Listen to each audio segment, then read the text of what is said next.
Patrick Cook here. Welcome back to session 18 of the Mastering Mandelbulb 3D formulas. The DIFS, kind of a weird, confusing area. Everybody struggles with it. Don't worry about it.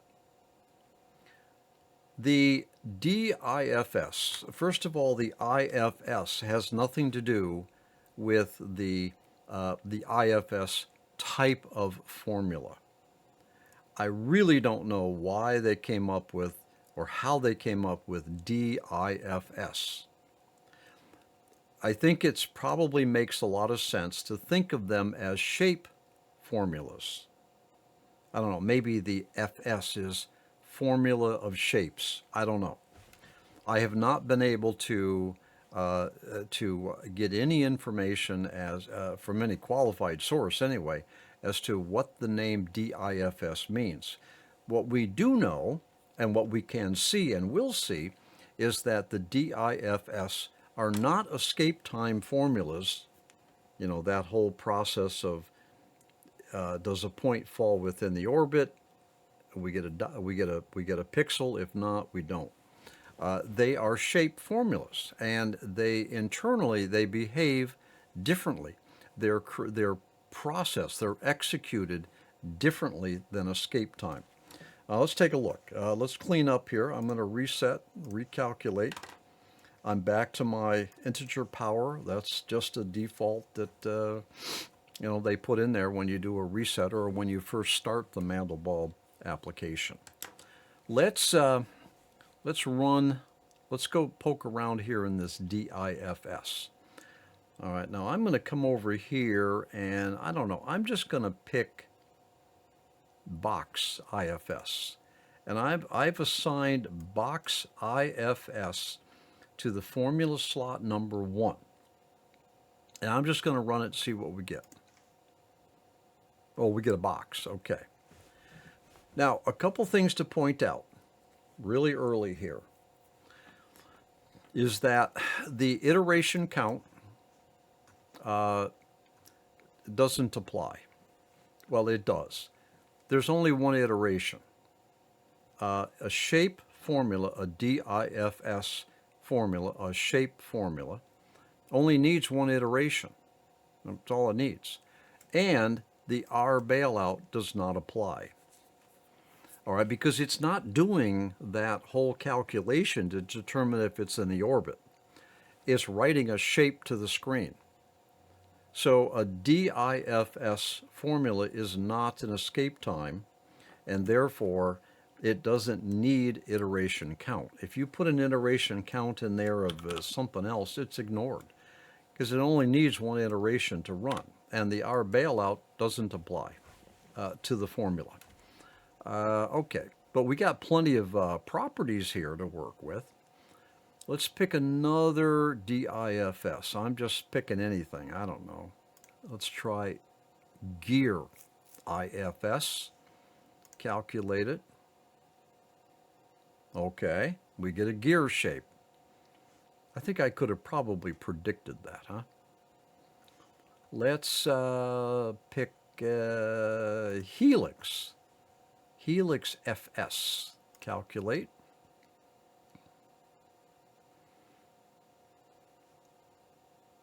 Oh. That's taken a while, huh? Look at that. It's still, you see the little counter down here? I mean, it's 30.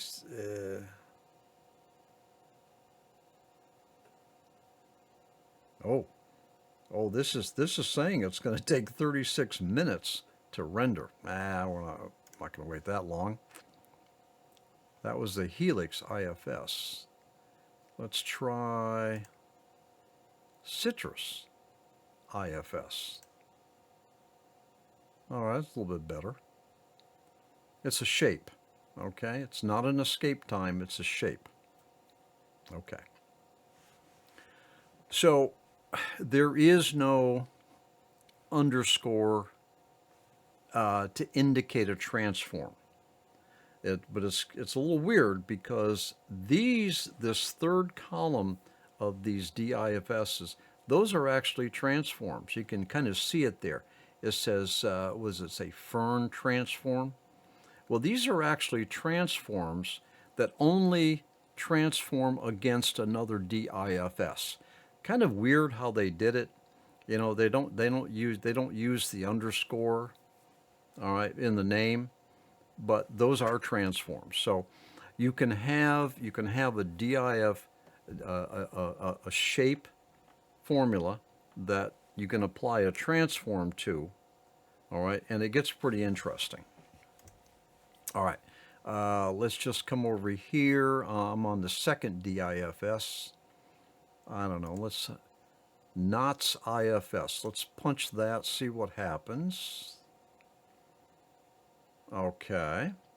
Well, you see here, every time that I've actually calculated a DIFS, I get a shape. So I think that proves that I wasn't lying to you, that a DIFS is actually a shape, all right, a shape formula that creates a shape on the screen. Now, just like the when I was working with escape time formulas, I could put a formula in up to 6 slots. All right, and in the alternate hybrid mode, now I know we haven't talked about the hybrid modes yet, we will, but in the alternate hybrid mode, Formula 1 is going to execute, then 2, then 3, then 4, then 5. And because I'm writing to the screen pixels, now I have pixels that are actually writing on top of other pixels, or if there's no pixel to be written and there happens to be a pixel there from the previous formula, that pixel is eliminated. So on the screen. So when you're working with multiple escape time formulas, it can get quite interesting on the screen. Oh, that's true with DIFS as well. I can have up to 6 shape formulas assigned, and they will all write to the screen. But they actually do some interesting things. Let's see if we can do that. I'm going to do the knot here in formula slot number 1. I'm going to come over here and I'm going to pick the box IFS in formula slot number 2. I'm going to come over here to formula slot number 3, and I don't know, cylinder. Okay. All right. So if all goes well, I should have a knot, which is what's on the screen now, and I should have a box, and I should have a cylinder that will all show up on the screen. All right. So let's calculate that and see what happens. All right. There's my knot. There's my box, and I guess my my cylinder is kind of hidden. So let's go over here and we'll pick something other than cylinder because it's there, we just can't see it. I mean, we could see it if I start moving the screen around, but I don't want to get into that. What's this? Mitre IFS, let's try that in slot number 3. Oh, it's still hidden over there somewhere, huh? Uh-huh. All right. Let's try something. There's a couple ways I can recover that, but I don't want to get into that right now. How about board? Let's try board IFS. Here we go. Okay. All right. I guess this is the board right in here. No, I don't like that. Let's do a little bit better here. What's this? Dini FS.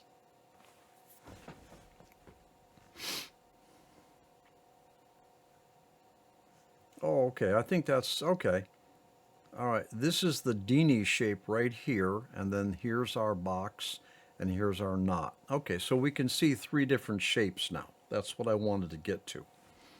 All right. All right. So, okay. So suffice it to say that I can have up to 6 DIFS shapes written to the screen in the alternate, which means that DIFS shape is going to be written to the screen, number one. Then number two shape is written to the screen. Then number three shape is written to the screen. And they're all just going to kind of pile on top of one another. All right? But there's some interesting things that we can do with these shapes, which we'll talk about in the next session. I'll see you there.